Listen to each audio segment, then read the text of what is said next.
Zenan nimet näme? Zenan nimet gudrety güýçli Allah'nın bize beren söýgüsüdür.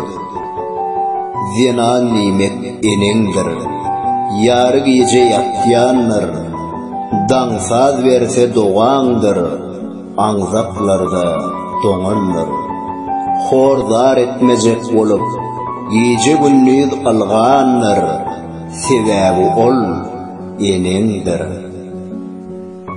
Zenan nimet uyandır, yüzün nuru tuwagy, utonjundur hayandır, ýagşy günne degenjiň.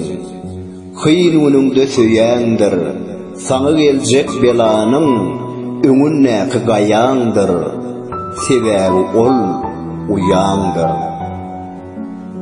Zenan nimet ýaryňdyr, ömürlük ýan ýollaşyň, baýlygyňdyr, baryňdyr, alowlaýan ojagyň.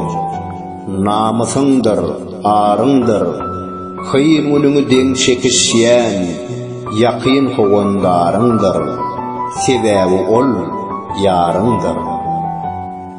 Zenan nimet beýdiňdir, keşne kalwyň ganlarjak, aýdymyňdyr, sadyňdyr, ömre şatlyk getirijek.